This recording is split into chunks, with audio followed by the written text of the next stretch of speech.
Breaking.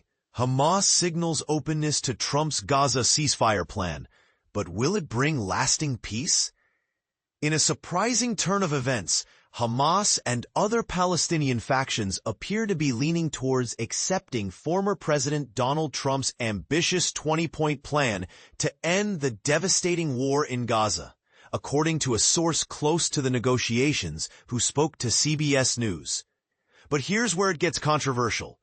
While the plan promises an immediate ceasefire, hostage releases, and increased humanitarian aid, it also proposes an interim Palestinian technocratic administration overseen by an international board of peace chaired by Trump himself. And this is the part most people miss. The plan doesn't guarantee an immediate role for the Palestinian Authority, PA, in post-war Gaza, instead conditioning their future control on implementing a series of reforms.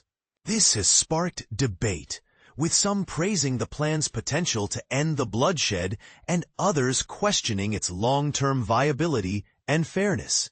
Trump's proposal, unveiled alongside Israeli Prime Minister Benjamin Netanyahu at the White House, outlines a swift ceasefire, the release of all remaining hostages and a number of Palestinian prisoners, and a significant increase in humanitarian aid. Notably, it stipulates that within 72 hours of Israel publicly accepting this agreement, all hostages, alive and deceased, will be returned. Netanyahu publicly accepted the agreement on Monday, though he later indicated that Israeli forces would remain in most parts of the Strip until all hostages are released. The plan also includes the eventual transfer of control over Gaza to an interim administration of Palestinian technocrats, overseen by an international board of peace that would include Trump and former British Prime Minister Tony Blair. Israel would maintain security control around Gaza's perimeter. This arrangement has raised eyebrows, with critics arguing it could perpetuate Israeli dominance over Palestinian territories. A bold move or a band-aid solution?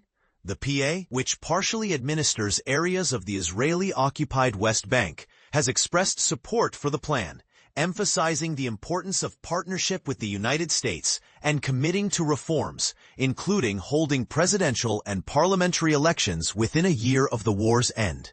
However, the PA statement also highlights their vision for a modern, democratic, non-militarized Palestinian state, which some see as at odds with the plan's interim governance structure.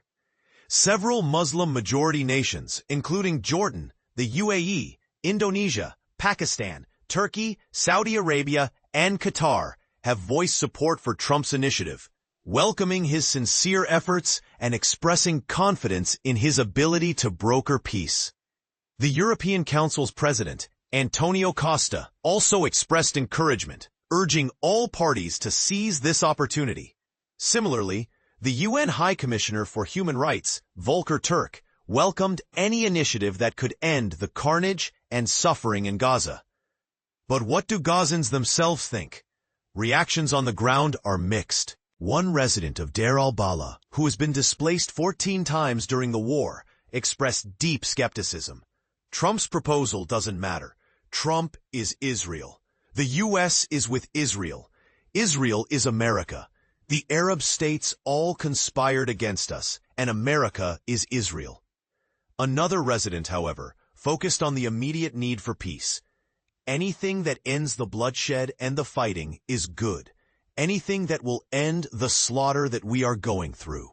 When asked if he would accept a peace deal that postpones the creation of an independent Palestinian state, one man replied, "Everything, all of that will be solved afterwards, after our situation is stabilized, and that can all be solved later on. We are very optimistic in God." Thought-provoking question for our readers.